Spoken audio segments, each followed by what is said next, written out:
और आइए चर्चा की शुरुआत करते हैं। इस वक्त कुछ खास मेहमान हैं। पहले मेहमानों का परिचय आपसे करा दें। डॉक्टर अजय आरूख हमारे साथ हैं, राजनीतिक विश्लेषक हैं।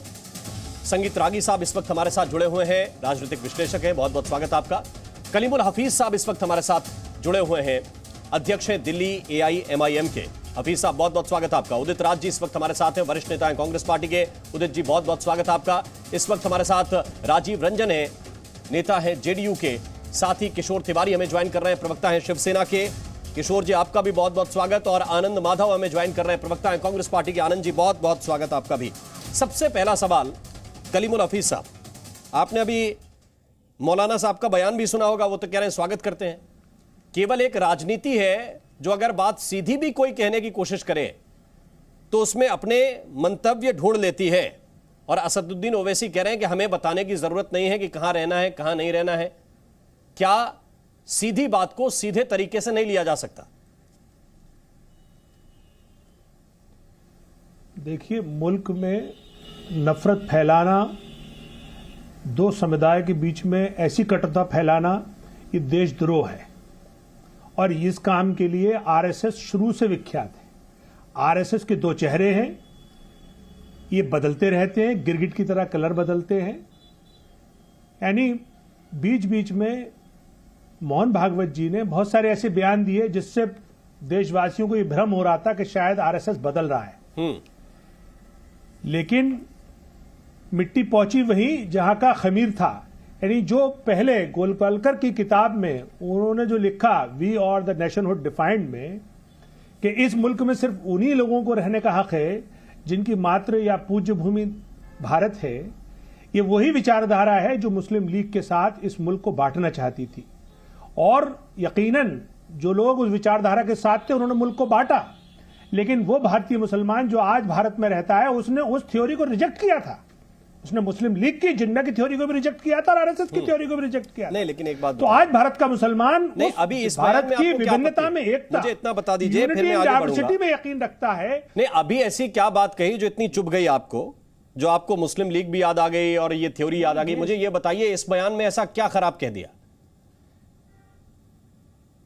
अच्छा, आप इसको बयान को जरा दोबारा से देखिए कि भारत, ये आरएसएस आखिर कहना क्या चाहता है। आरएसएस अपने आप को जो मनुस्मृति का सिद्धांत है, मुझे आप समझाइए, बयान समझाइए कि बयान में ऐसा क्या लगा। ऊपर है, बाकी उसके देखिए किताबों पे फिर जाएंगे, उसी व्यवस्था किताबों पे भी आएंगे। मेरा सवाल यह कि आपको क्या खराब लगा, आप उसको एक्सप्लेन कीजिए कि मोहन भागवत की ये बात गलत है, इसके कई संदर्भ हैं और अर्थ हैं, मुझे समझाइए।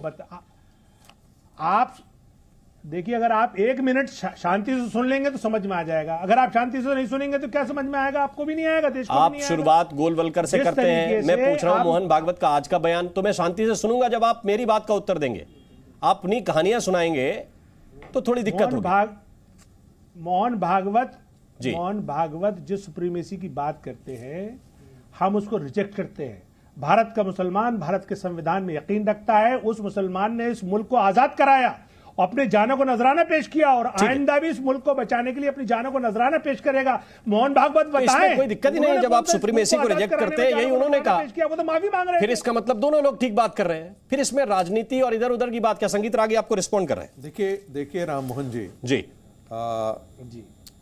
जो सर सैयद थे, उन्होंने एक जगह कहा अपने भाषण में कि ब्रिटेन ने सत्ता मुसलमानों से छीनी है, इसलिए भारत आज़ाद होता है तो सत्ता जो है मुसलमानों के हाथ में आनी चाहिए। 1940 या 42 की अवधि रही होगी जब जिन्ना ने यही बात कही थी कि भाई, और 1887 का तो वो भाषण सर सैयद का जो मेरठ में दिया था, और बाद में वो उसी भाषण को लगभग दोहराया लखनऊ में भी। उन्होंने कहा, हम वो कौमें हैं जिन्होंने 600 साल तक अपनी तलवारों के बल पर इस देश पर शासन किया है। और कहते हैं कि ये मानसिकता नहीं है।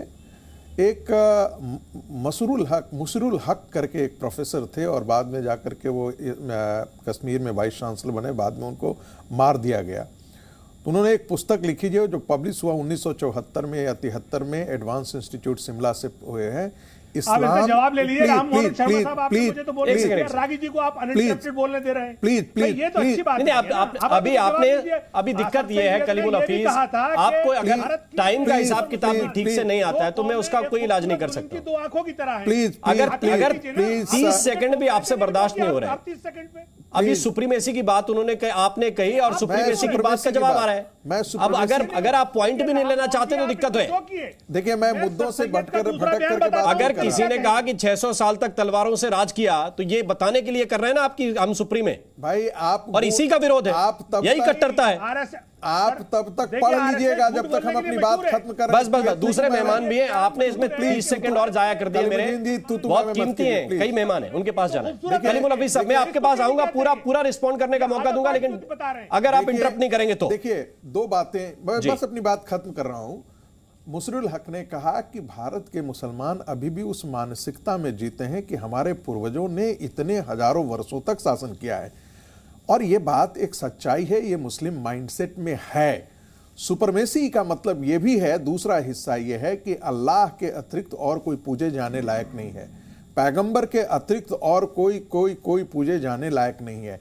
यह भी एक सुपरमेसी का कॉन्सेप्ट है, और पूरी दुनिया को हमको इस्लाम के दायरे में लाना है। यही कट्टरता का सबसे बड़ा सूत्र वाक्य है। ठीक, जब आप दूसरे के धर्मों को, दूसरे के देवताओं को आप सम्मान देंगे, उतने ही देंगे, तब ना आपको कन्वर्जन करना पड़ेगा और न ही आपको तलवार के बल पर आप दूसरे का मस्तक काट करके और वहां पर इस्लाम शासन करने की व्यवस्था करेंगे। लेकिन इस्लाम का पूरा इतिहास यदि हम देखेंगे तो यही हुआ है। भारत के मुसलमानों से वही कह रहे हैं कि यहां पर आपको डरने की जरूरत नहीं है। ये हिंदू समाज ऐसा है जो सबको साथ लेकर के चले, वही हिंदू है। ठीक है, मैं वापस आऊंगा इस पे भी। कुछ एक दो सवाल मेरे जहन में, लेकिन वो दूसरे राउंड में। पहले उदित राज जी, आपका रिएक्शन इस बात को लेकर कि मोहन भागवत साहब अब ये कह रहे हैं कि कट्टरता नहीं चलेगी, अगर आप आराम से चैन सुकून के साथ रहना चाहते हैं तो कोई भी रहिए, आराम से रहिए, सुकून के साथ रहिए। देखिए, कट्टरता तो किसी की नहीं चलनी चाहिए। जो मैंने देखा है, पढ़ा है, उन्होंने कहा कि मुस्लिम सुपरमेसी को त्यागना होगा। तो कौन सा सुपरमेसी इनकी है कि प्राइम मिनिस्टर है, कि मुख्यमंत्री हैं, कि चीफ जस्टिस ऑफ इंडिया है, कि अखबारों के मालिक हैं, कि एडिटर्स हैं? कौन सा सुपरमेसी है कि सेना के मालिक हैं, कि डायरेक्टर जनरल पुलिस हैं, कि सीबीआई के हेड हैं, कि ईडी के हेड हैं? क्या है? कौन कहता? अगर कोई एक व्यक्ति कह दे मुस्लिम समाज से, एक हिंदू व्यक्ति कह दे, तो पूरी कौम को क्यों इन्वॉल्व किया जा रहा है? हम आगे बढ़ने की बात ना सोच सके? मुसरुल हसन ने क्या बोल दिया, और उन्होंने 100 साल पहले, 50 साल पहले बोल दिया, तो ऐसे तो कहीं ना कहीं कोई बोलता ही रहता है। तो उसको अगर उद्धृत करके करेंगे तो ये तो युद्ध का अखाड़ा हमारा देश रहेगा, हमेशा इसी में रहेगा। तो सुपरमेसी तो कहीं विचारों की तरफ इशारा किया है, कहाँ क्लेम कर रहे हैं कि नहीं किया है? ये दोनों में अंतर है उदित जी। नहीं, आप देखिए, व्यक्तियों की तरफ और विचारधारा की तरफ, ये दोनों में I have a newspaper. I can read it out, the line I can read it out. Oh, that has urged me कि ऐसा तो मुसलमान कह ही नहीं रहे हैं कि ये भागवत जी ने ये कहा कि ये है लाइन है कि Muslim must abandon rhetoric of supremacy. कौन सा सुपरमेसी कर रहे हैं? एक बात है। दूसरी बात है कि देश में रह सकते हैं। अरे भाई, किसी की जागीर है कि मेरी जागीर है, कि रागी जी की जागीर है, कि भागवत जी की जागीर है? किसकी जागीर है भाई? डॉक्टर मोहसिन रजा इस पर आपको जवाब देने के लिए लोग हैं यह कहना। डॉक्टर और दूसरी